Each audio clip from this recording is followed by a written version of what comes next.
ഈ ഭൂമിയിൽ, ഈ ലോകത്തിൽ നമ്മൾ ഏറ്റവും കൂടുതൽ ബഹുമാനിക്കേണ്ട ആരെയാണ്? മനുഷ്യരെ എല്ലാവരെയും നമ്മൾ ബഹുമാനിക്കണം, അത് സത്യമാണ്. പക്ഷേ ആശയപരമായിട്ടും പ്രവൃത്തിപരമായിട്ടൊക്കെ നമ്മൾ ചിന്തിക്കുമ്പോൾ ഏറ്റവും കൂടുതൽ ബഹുമാനം കൊടുക്കാനായിട്ട് ദൈവം പറയുന്നത് ആർക്കാണ്? അച്ഛന്മാർക്കാണോ? മെത്രാന്മാർക്കാണോ? പരിശുദ്ധ പിതാവിനാണോ? പ്രധാനമന്ത്രിക്കാണോ? മുഖ്യമന്ത്രിക്കാണോ? ഇവർക്കൊന്നും അല്ല ദൈവം ഏറ്റവും കൂടുതൽ ബഹുമാനം കൊടുക്കാനായിട്ട് പറയുന്നത്. ഈ ഭൂമിയിൽ ഒരു മനുഷ്യൻ ജീവിച്ചിരിക്കുമ്പോൾ ആ വ്യക്തി ഏറ്റവും കൂടുതൽ ബഹുമാനം കൊടുക്കേണ്ടത് അവൻ്റെ അല്ലെങ്കിൽ അവളുടെ മാതാപിതാക്കൾക്കാണ്. ഇത് ശരിക്കും നിങ്ങളുടെ സങ്കല്പത്തിലെ ചിന്തകളെയൊക്കെ വെല്ലുവിളിക്കുന്നൊരു കാര്യമാണ്. പക്ഷേ ഇത് ഞാനല്ല ഇവിടെ വെല്ലുവിളിക്കുന്നത്. ഇവിടെ വെല്ലുവിളിക്കുന്നത് വിശുദ്ധ ബൈബിൾ തന്നെയാണ്. ദൈവം തന്നെയാണ് നിങ്ങളുടെ ഈ സങ്കല്പത്തിലെ ചിന്തകളെ വെല്ലുവിളിച്ചിരിക്കുന്നത്. അപ്പോൾ ഇങ്ങനെ ഒരു ആശയം, ഇങ്ങനൊരു ചിന്ത വിശുദ്ധ ബൈബിളിൽ നമുക്ക് എവിടെയാണ് കാണാനായിട്ട് സാധിക്കുക എന്നുള്ളതാണ് ഇവിടുത്തെ പ്രധാനപ്പെട്ട കാര്യം. ഇതെവിടെയാണ് കർത്താവ് പറഞ്ഞതെന്ന് വെച്ച് കഴിഞ്ഞാൽ, കർത്താവ് തൻ്റെ ജനത്തിന് കൊടുത്തിട്ടുള്ള തോറയിലാണ്. 10 പ്രമാണങ്ങളിലാണ് നമുക്കിത് കാണാനായിട്ട് പറ്റുക. ഉൽപ്പത്തി മുതൽ വെളിപാട് വരെയുള്ള വചനങ്ങൾ എടുക്കുമ്പോൾ 10 പ്രമാണങ്ങൾക്ക് വലിയ പ്രത്യേകതയുണ്ട്. ഈ 10 പ്രമാണങ്ങൾ കർത്താവ് എഴുതി കൊടുത്താണ്. ഉൽപ്പത്തി മുതൽ വെളിപാട് വരെയുള്ള വചനങ്ങൾ കർത്താവിൻ്റെ 10 പ്രമാണങ്ങൾക്ക് ഒരു പടി താഴെയാണ് നിൽക്കുന്നത്. അതൊരു ഇച്ചിരി താന്നായിരിക്കും നിൽക്കുക എപ്പോഴും. കാരണം എന്താണെന്നറിയോ?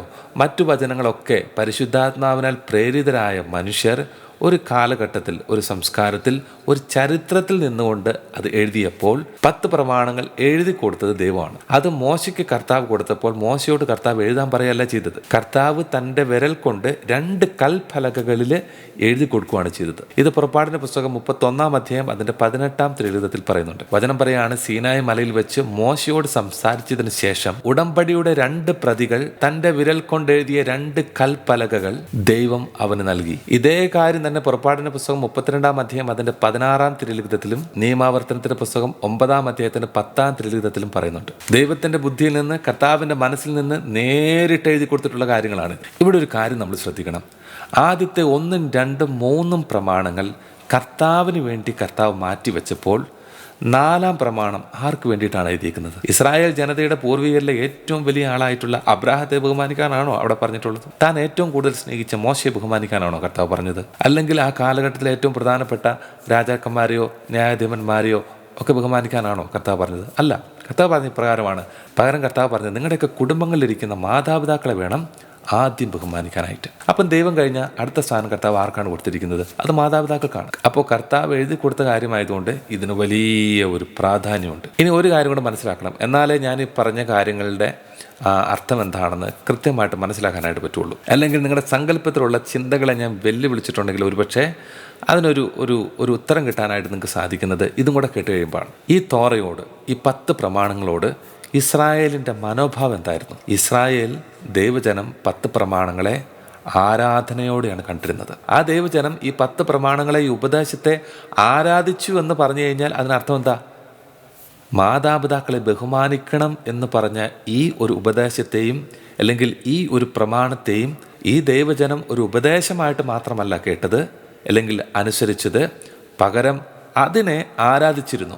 അതൊരു ആത്മീയതയായിരുന്നു. മാതാപിതാക്കളെ ബഹുമാനിക്കുന്നതും സ്നേഹിക്കുന്നതും അവർക്ക് ഈ ലോകത്തിൽ ഏറ്റവും കൂടുതൽ പ്രാധാന്യം കൊടുക്കുന്നതും ഒരാരാധനയായിരുന്നു, ഒരു ആത്മീയതയായിരുന്നു. വേറെ ഒരാളെ പോലും കർത്താവ് ഈ പ്രമാണത്തിൽ ബഹുമാനിക്കാനായിട്ട് പറയുന്നില്ല. പകരം മാതാപിതാക്കൾക്ക് മാത്രമാണ് ആ ഒരു ബഹുമാനം കൊടുക്കാനായിട്ട് കർത്താവ് പറയുന്നത്. പ്രിയപ്പെട്ടവരെ, നമ്മുടെ മാതാപിതാക്കളെ നമ്മൾ ബഹുമാനിക്കുമ്പോൾ, അവരുടെ മുമ്പിൽ നിന്ന് നമ്മൾ ആദരവോടെ സ്നേഹത്തോടെ സംസാരിക്കുമ്പോൾ അതൊരു പുണ്യപ്രവൃത്തിയോ ഒരു സൽപ്രവൃത്തിയോ മാത്രമല്ല, ദൈവത്തിന് മുന്നിൽ അതൊരു വലിയ ആത്മീയ പ്രവൃത്തിയാണ്. ഈ ഒരു ആത്മീയത നമ്മളെല്ലാവരുടെയും കുടുംബങ്ങളിൽ വന്ന് നിറയാനായിട്ട് നമുക്കൊരു നിമിഷം പ്രാർത്ഥിക്കാം. നല്ല ഈശോയെ, അങ്ങയുടെ സാന്നിധ്യത്തിൽ ആയിരുന്നുകൊണ്ട് ഞങ്ങൾ പ്രാർത്ഥിക്കുന്നു.